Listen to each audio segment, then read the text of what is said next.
पापाला घाबरा. करताना फार बरं वाटतं पाप, एकदा चिकटलं ना दोष जात नाही, हे लक्षात ठेवा. आणि पापियाच्या ठाई मोक्षू न वसे, सुख समाधान नाहीच.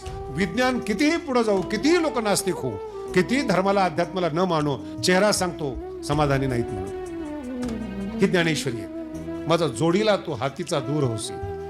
आणि एक शब्द खूप गोड आहे, कवनाच्या मणी उरीजे. ज्ञानेश्वरीचे शब्द गंभीरतेने घ्या. कवनाच्या मणी उरीजे. हे जरा भाषा कळत नाही तुम्हाला, समजून सांगतो, त्यासाठी ज्ञानेश्वरी आहे, प्रवचन आहे. सांगे कवनाच्या मणी उरीजे. एखादा माणूस गेला ना, त्याच्या स्मृती आपल्या अंतःकरणात राहतात. त्याच्या स्मृती आपल्या अंतःकरणात राहतात. जर चांगलं केलेलं असेल तर. ज्ञानेश्वरी आपल्या अंतःकरणात आहेत, गाथा आपल्या अंतःकरणात आहेत, हरिपाठ आपल्या अंतःकरणात आहेत, स्थिरावलेला आहे आपल्या अंतःकरणामध्ये. मग पापी लोकांचे ग्रंथ का नाही लक्षात राहत? कविता का लक्षात राहत नाहीत? विषय वर्णन करणारे गाणे का लक्षात नाही? काही काळ राहतात, दुसरं आले की पहिले गेलं, तिसरं आले की दुसरं गेलं. का जीवनामध्ये पुण्य नाही, त्या ठिकाणी सशक्तपणा नाही, स्थिरावणं नाही. पण ज्ञानोबा समजून सांगतात पाप महत्वाचं आहे. आणि जेव्हा भगवंत खात्री देतात, अहंत्वा सर्व पापेभ्यो मोक्षयिष्यामी, मग धनुष्य उचलतो. अर्जुन म्हणतो, देवा तू जबाबदारी घेतो ना पापाची? करिष्ये वचनं तव. तू सांग काय करायचंय, मी मारतो त्याला. पाप मनुष्याच्या जीवनाला बर्बाद करणारी वस्तू आहे. पाप श्रीमंती असेल, मान असेल, समाधान आणि सुख राहणार नाही. कुंती माता सांगते, विपद संत पदे पदे.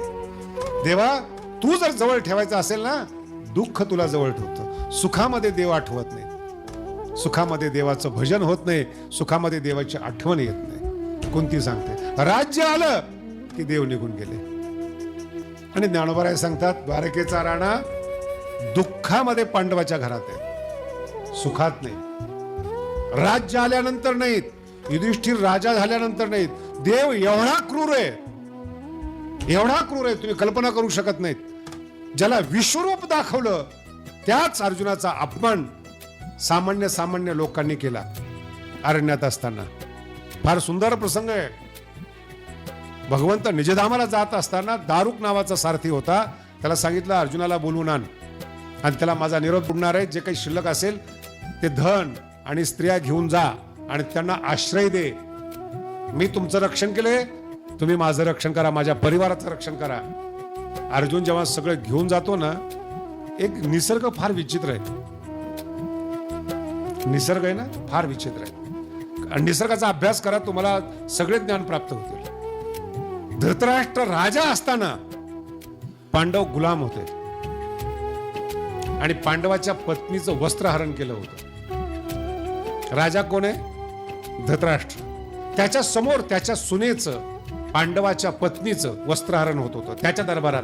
तोच दरबार युधिष्ठिराचा झाला आणि त्याचे तुकडे खाण्याची पाळी धृतराष्ट्रावर आली. याला निसर्ग म्हणतात, याला काळ म्हणतात. काळ माफ करत नाही कुणाला, कधी बदलेल, भाजी कधी बदलेल काही सांगता येत नाही, परिवर्तन कसं होईल काही सांगता येत नाही. हाच अर्जुन आहे. द्वारकेतून घेऊन जात असताना जिथे महाभारत झालं होतं, जिथे द्रोणाचार्याला भीष्माला मारलं होतं, त्याच रस्त्याने चालला होता. आणि माणसाचा खच पडल्यामुळे जंगल तयार झालं होतं 36 वर्षामध्ये. आणि त्या 36 वर्षामध्ये त्या जंगलामध्ये डाकू राहायला आले होते आणि ते डाकू येऊन याला लुटतात अर्जुनाला. ते प्रसंग फार छान आहे, ऐकण्यासारखा आहे. त्यातला महत्वाचा श्लोक आहे विष्णू पुराणामध्ये, याचं अतिशय सुंदर वर्णन आलेलं आहे. ते लुटणारे जे भिल्ल असतात ते आले होते समोर. अर्जुन म्हातारा झालेला होता बरं का. सगळ्या म्हाताऱ्यांनी हे लक्षात ठेवावं. कधी काळी ते पराक्रमी होते, कधी काळी आपण पराक्रमी होतो, कधी काळी, आता नाही. हे कायम लक्षात असलं पाहिजे. आणि हे अर्जुनाच्या लक्षात नव्हतं म्हणून तुमच्याही लक्षात राहत नाही. तरुण पोराचं आणि बापाचं जे भांडण आहे ना, ते काळावरूनच भांडण आहे. आमच्या काळात असं नव्हतं. तो म्हणतो तुमचा काळ, तुम्ही म्हणा. ती छोटे छोटे मुलं, निसर्गाने अर्जुनाची चेष्टा तरी किती करावी हो. छोटे छोटे मुलं 12-13 वर्षाचे, विष्णू पुराणात वर्णन आलेले, ते रथावर चढतात अर्जुनाच्या आणि तो त्यांना आपला इतिहास सांगतो. अरे मी कोण आहे, माझे 10 नाव आहेत, धनंजय, अर्जुन, किरीटी, 10 नावाने मी महाभारत जिंकलेला आहे, मी राजा आहे पृथ्वीचा, युवराज, सगळं सांगतो. जंगलातली पोरं आहेत, त्यांना राजा म्हणजे काही हेच माहित नाही ना. नाही कळालं? राजा म्हणजे काही माहिती तर पाहिजे ना. आमचे गुरुजी फार सुंदर दृष्टांत सांगतात. एका ज्योतिषीने भविष्यवाणी केली की उद्या 1 ते 2च्या दरम्यान पाऊस पडणार आहे, त्यात माणसं वेडे होतील. स्वामीजींचा दृष्टांत आहे आमच्या. 1 ते 2च्या दरम्यान पाऊस पडेल, त्या पावसात फिरू नका, माणसं वेडे होतील. माणसं आता सारखे काय करणार आहे करोना, काय करणे करोना, ते तर गेले, पाठीमागं रोना. ऐकलं नाही लोकांनी. पाऊस पडला, निघले माणसं. ते पाणी पडलं तासाभरात, काय त्याच्यामध्ये वातावरण खराब असेल, सगळे लोक वेडे झाले. ते नाचत नाचत राजवाडे पुढे आले. प्रधान आणि राजा म्हणलं आपण नाचायला सुरुवात करा. जर आपण नाही नाचलो तर हे इडे आपल्याला मारून टाकतील. नाही कळालं?